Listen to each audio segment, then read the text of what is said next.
अस्सलाम वालेकुम, मेरा नाम है श्वेता। अस्सलाम वालेकुम, मेरा नाम है इंदर और आप सबका स्वागत है हमारे चैनल में। सभी मोहम्मद सब के लिए पार्ट 35 आइए देखते हैं। चलिए। अस्सलाम वालेकुम दोस्तों, कैसे हो? उम्मीद है कि सब खैरियत से होंगे। अल्लाह आप लोगों को ऐसे ही खुश रखे। सरकार दो आलम सल्लल्लाहु अलैहि वसल्लम की पूरी जिंदगी पर बनने वाली वीडियो सीरीज जिसका नाम मोहम्मद सब के लिए है सल्लल्लाहु अलैहि वसल्लम, ये उसका 35वां हिस्सा यानी पार्ट 35 है। थोड़ा हम रिकैप कर लेते हैं कि हमने 34वें हिस्से में क्या सुना, यानी पार्ट 34 में हमने क्या सुना। हमने 34वें हिस्से में सुना कि किस तरह हज के मौसम में सरकार दो आलम सल्लल्लाहु अलैहि वसल्लम रात के वक्त चुपके से मक्का के बाहर काफले वालों को तलाश करते, उनसे मिलते, उन्हें दीन की दावत देते, अल्लाह की तरफ बुलाते, कुरान का पैगाम सुनाते। फिर हमने ये भी सुना कि मदीना के हालात क्या थे। वहाँ दो मशहूर कबीले थे, औस और खजरज, और फिर यहूदियों का भी एक बहुत बड़ा गिरोह वहाँ पर था और इनकी आपस की दुश्मनियों के बारे में भी हमने सुना। और ये भी सुना कि 6 लोग एक साल हज के लिए मक्का आए, आप सल्लल्लाहु अलैहि वसल्लम के हाथ पर ईमान कबूल किया। फिर अगले साल 12 लोगों ने इस्लाम कबूल किया और आप सल्लल्लाहु अलैहि वसल्लम के हाथ पर बैत की। और जब वापस जाने लगे तो आप सल्लल्लाहु अलैहि वसल्लम ने मुसअब बिन उमैर को साथ में कर दिया ताकि मदीना जाकर वो लोगों को दीन सिखाए, कुरान सिखाए, लोगों को अल्लाह की तरफ बुलाए। और हजरत मुसअब बिन उमैर रज़ी अल्लाह तआला अन्हु ने ये काम बहुत खूबी के साथ अंजाम दिया। चलिए आगे सुनते हैं। हजरत मुसअब बिन उमैर रज़ी अल्लाह तआला अन्हु की तबलीग से मदीने में इस्लाम फैलता रहा और हुजूर पाक सल्लल्लाहु अलैहि वसल्लम के पास इस कामयाबी की खुशखबरियां आती रही।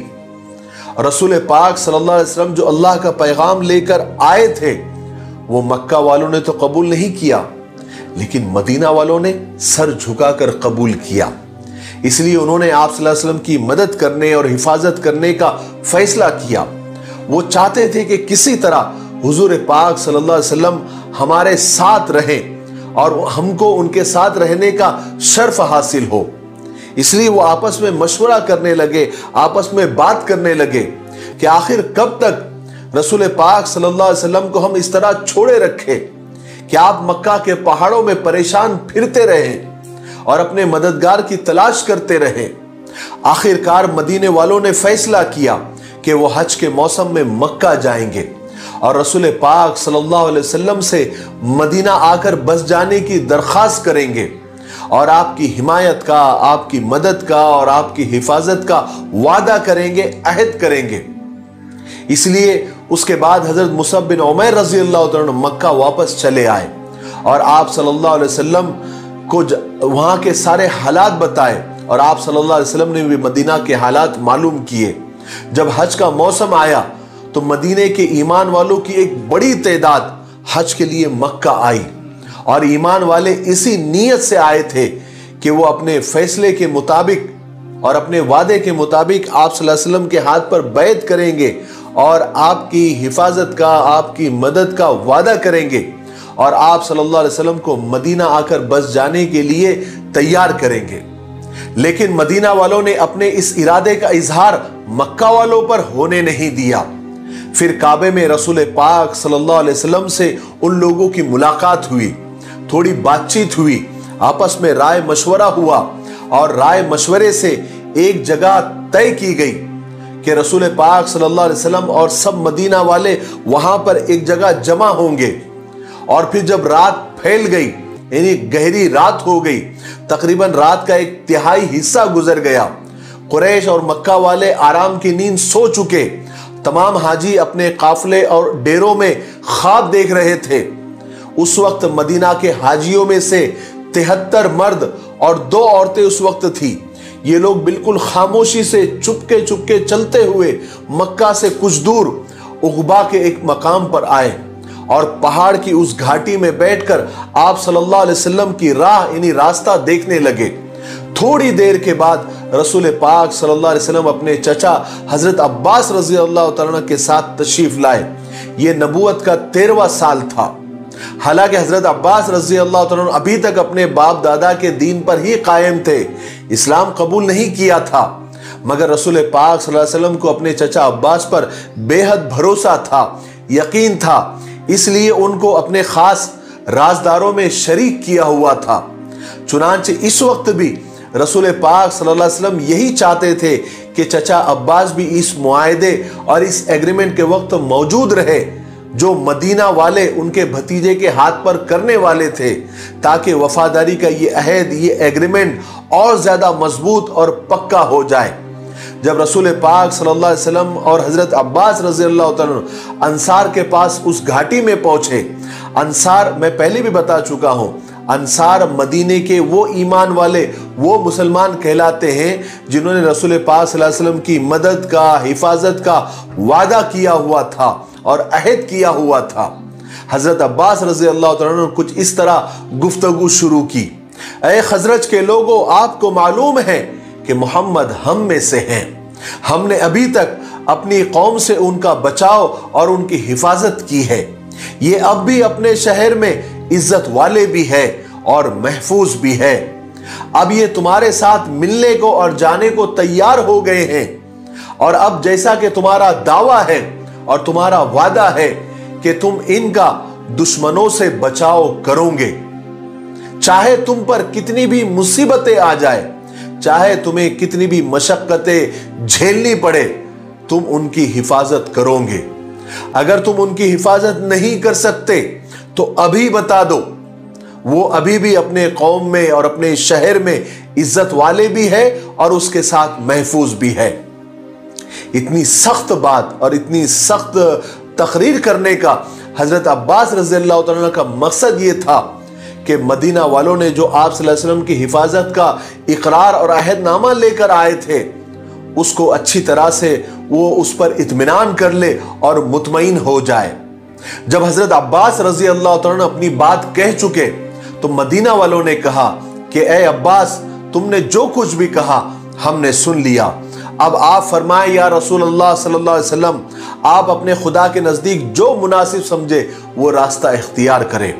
रसूल पाक सल्लल्लाहु अलैहि वसल्लम ने पहले तो कुरान पाक की चंद आयतें पढ़ी, लोगों को इस्लाम की खूबियां बताई, उसके बाद फरमाया कि मैं तुमसे इस बात पर मुआहिदा करता हूं कि तुम हर उस चीज से मेरी हिफाजत करोगे जिससे तुम अपनी औरतों की और बच्चों की हिफाजत करते हो।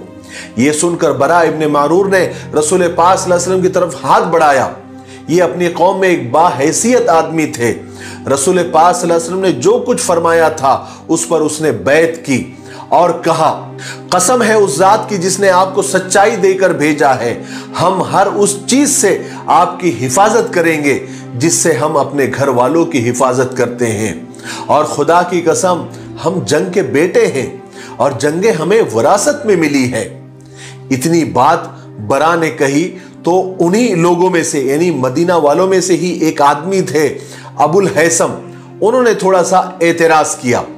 उन्होंने आप सल्लल्लाहु अलैहि वसल्लम से कहा, वो भी मदीना के बड़े लोगों में से थे, उन्होंने आप सल्लल्लाहु अलैहि वसल्लम से कहा कि ए अल्लाह के रसूल, हमारे और यहूदियों के दरमियान कुछ मुआहदे हैं, कुछ एग्रीमेंट है, कुछ ताल्लुक है। मुझे एक बात पूछनी है कि आप मदीना तो आ जाएंगे, हम भी वादा कर रहे हैं, बैत कर रहे हैं, एग्रीमेंट मुआहिदा कर रहे हैं, लेकिन उस वक्त क्या होगा जब कुछ दिन रहने के बाद अगर खुदा आपको यह हुक्म दे दे कि आप अपनी कौम में यानी अपने लोगों के पास वापस चले जाइए और आप हमको तड़पता हुआ अगर छोड़ गए तो फिर हमारा क्या होगा।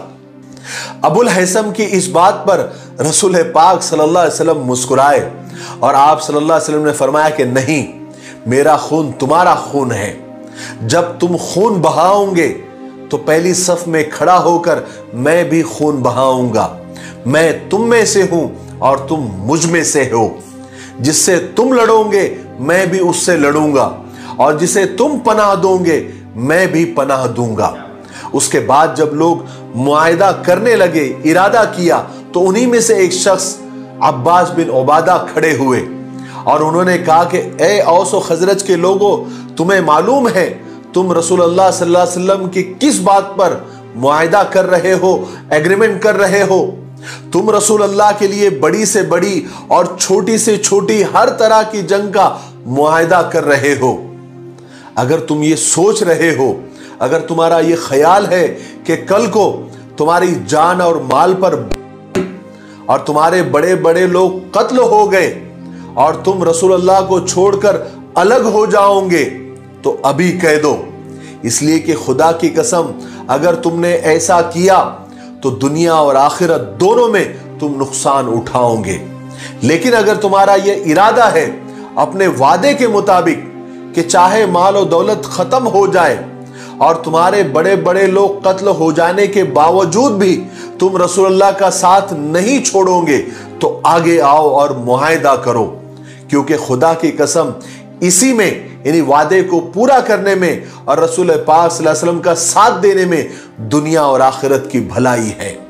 इस पर तमाम लोगों ने कहा, चाहे हमारे जान और माल पर बन आ जाए, चाहे हमारे बड़े बड़े लोग कत्ल हो जाए, मगर हम रसूल अल्लाह का साथ नहीं छोड़ेंगे, हम उनका हर हाल में साथ देंगे। फिर वो रसूल अल्लाह सल्लल्लाहु अलैहि वसल्लम से पूछने लगे कि या रसूल अल्लाह, अगर हमने ऐसा किया तो हमको क्या मिलेगा? रसूल पाक सल्लल्लाहु अलैहि वसल्लम ने जवाब दिया, तुम्हें जन्नत मिलेगी। ये खुशखबरी सुनकर उन लोगों ने कहा, तब आप हाथ आगे बढ़ाइए।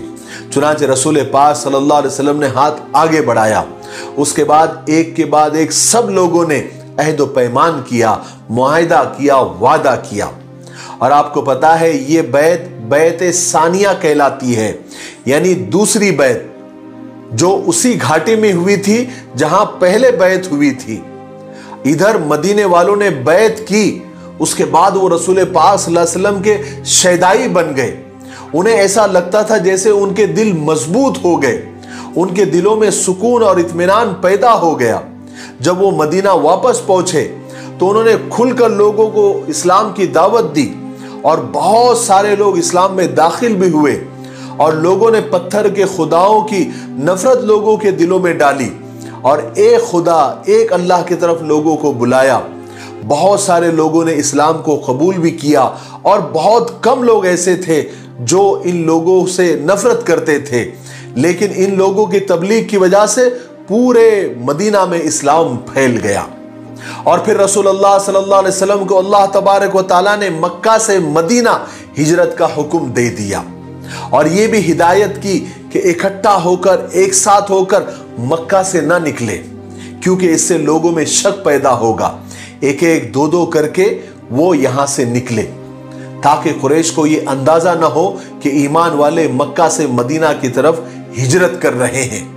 और इस तरह काफी ईमान वाले मक्का से हिजरत करके मदीना चले गए और कुरैश को और मक्का वालों को इस बात की भनक भी न लग सकी। लेकिन ऐसा आखिर कब तक हो सकता था? उन्हें एक दिन इस बात का अंदाजा हो गया, उनको इस बात का पता चल गया कि ये लोग मक्का छोड़ छोड़कर जा रहे हैं, तो वो गुस्से में आपे से बाहर हो गए। उनके दिलों में इंतकाम की आग भड़क उठी।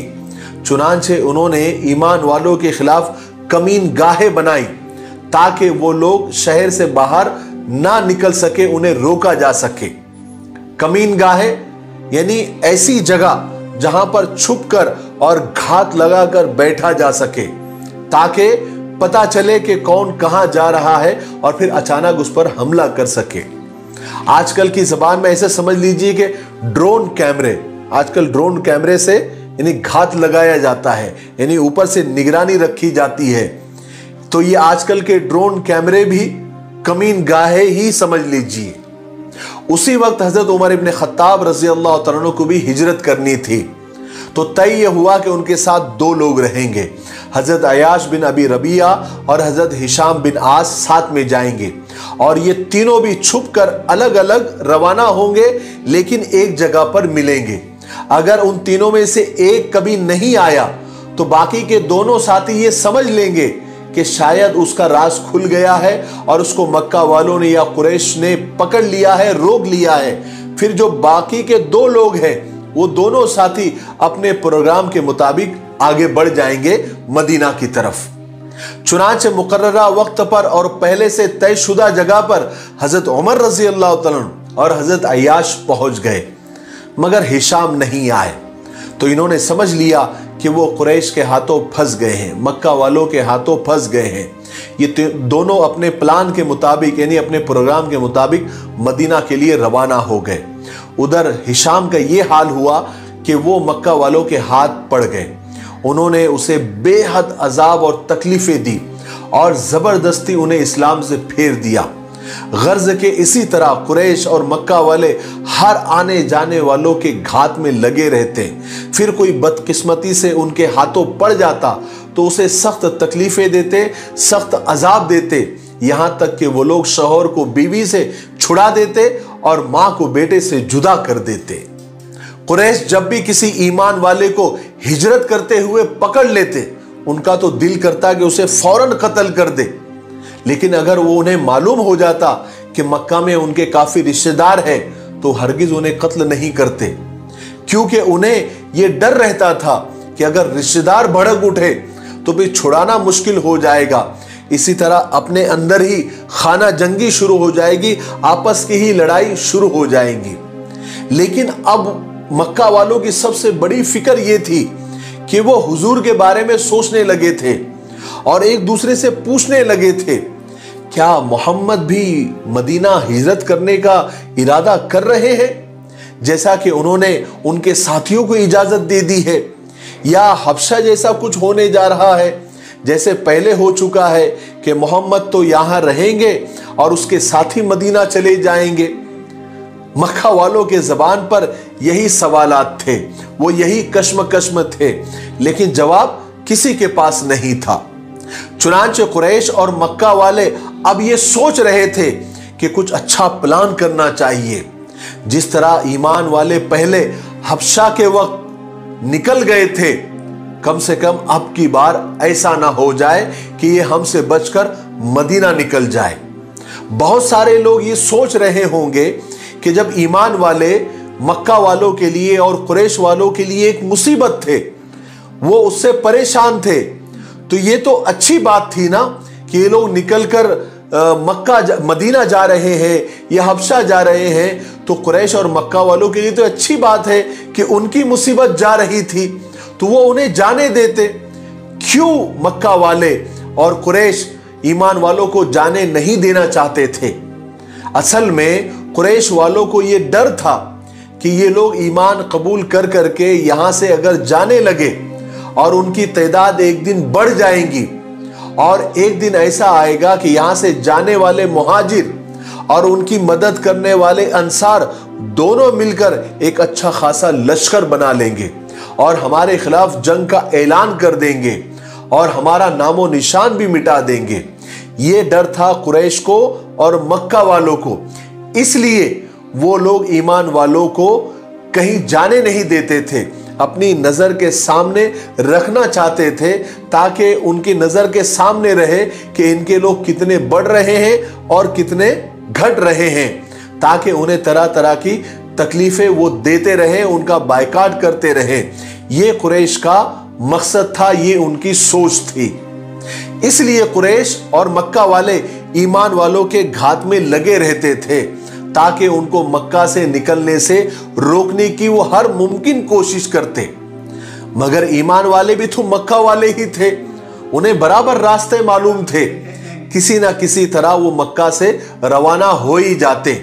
यहां तक कि हजरत उस्मान बिन अफ़्फ़ान रजी अल्लाह तआला, हजरत हमजा रजी अल्लाह तआला और हजरत जुबैर बिन अवाम रजी अल्लाह तआला भी मक्का से मदीना चले गए और वो जाते जाते अपना माल दूसरों को दे जाते अमानत के तौर पर, ताकि वो उनके घर वालों की खबरगिरी कर सके और ध्यान रख सके। फिर एक वक्त ऐसा आ गया कि पूरा मक्का ईमान वालों से खाली हो गया। आखिर में सिर्फ हुजूर पाक सल्लल्लाहु अलैहि वसल्लम, हजरत अली रजी अल्लाह तआला और हजरत अबू बकर सिद्दीक रजी अल्लाह तआला ही रह गए और बाकी वो लोग रह गए जिनको मक्का वालों ने और कुरैश वालों ने गिरफ्तार कर लिया था। आज के लिए इतना काफी है, इसलिए अब हम यहीं पर रुकते हैं। आने वाले 36वें हिस्से में यानी पार्ट 36 में, क्योंकि हिजरत का वाकया अभी मुकम्मल नहीं हुआ है, अभी बहुत बाकी है, तो आने वाले हिस्से में हम हिजरत का वाकया मुकम्मल करेंगे। आखिर में आप लोगों से गुजारिश है कि जो हमारा सीरत क्विज यानी सवाल और जवाब का इनामी मुकाबला है, आप उसमें अपना ताउन जारी रखें ताकि हम इनामात ज्यादा से ज्यादा दे सकें। स्क्रीन पर आपको व्हाट्सएप नंबर नजर आ रहा है, आप इस पर कॉल ना करें, ये कॉल के लिए नहीं है। आप मैसेज के जरिए बता दें कि आप कितना ताउन करेंगे, और अगर इजाजत लेकर आप कॉल करते हैं तो हम कॉल रिसीव भी करेंगे और आपसे बात भी करेंगे।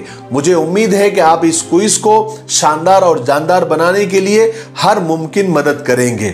ठीक है, मेरे लिए, पूरी उम्मत के लिए और पूरी इंसानियत के लिए खैर और भलाई की दुआ करते रहें। अस्सलामु अलैकुम व रहमतुल्लाहि व बरकातुहू। ओके, तो मदीने का इम्पोर्टेंस पता चला, कैसे बोलते ना मदीने में इस्लाम फैलता गया, फिर मदीने वाले हज के टाइम फिर वो एग्रीमेंट भी किया उनके साथ। वो टाइम पे भी एकदम बोलते ना जो उनके साथ थे उनके चचा, वो तो डायरेक्टली एकदम सख्त पूछ रहे एकदम ये सब हुआ तो क्या करोगे, तो उसमें से भी एक दो लोगों ने सवाल किए, तो वो अच्छा था, प्रॉपर म्यूचुअल था एकदम से। वहां से फिर लेकिन इतना आसान नहीं वो जर्नी करना आसान नहीं, क्योंकि आज भी मुझे पता है, मैंने हमने शायद एक ब्लॉग में भी देखा था कि वो बोल रहे थे कि जब मक्का से मदीना आने के लिए जब जितने भी पत्थर रास्ते कुछ हो ना, वो खुद तुम्हें ब्लेसिंग्स देते हुए चलते रहेंगे, मतलब वो देते रहेंगे। तो जिस तरह यहाँ पे इन्होंने बताया है हर एक चीज़ कि कैसे वो लोग जर्नी करते हैं, क्या करते हैं, वो सब चीजें हमें पता चल रही है धीरे धीरे। लेकिन वो बोलते ना जो किस्सा था पहले जब तक मालूम नहीं था तब तक आसान था, फिर लेकिन जैसे मालूम पड़ा लोगों को पकड़ते उनका जुर्म डालते एकदम उठाने लगे, ऐसा वो सब करते थे एकदम। और अभी लास्ट में बच्चे हैं ऑफ कोर्स नबी, अभी वो कैसे जाएंगे कि वो ये उनके साथ एग्रीमेंट हो तो उनको जाना जरूरी है। वो भी अच्छा लगा, तुम्हें एक एक दो दो लोग को जाना चाहिए, सब एक साथ जाओगे तो फिर पकड़ में आ जाओगे। तभी बाकी की अभी नबी कैसे जाएंगे आगे, ठीक है, हम और देखेंगे। तब तक के लिए वीडियो को like, subscribe, share, comment, click on the bell icon. Bye.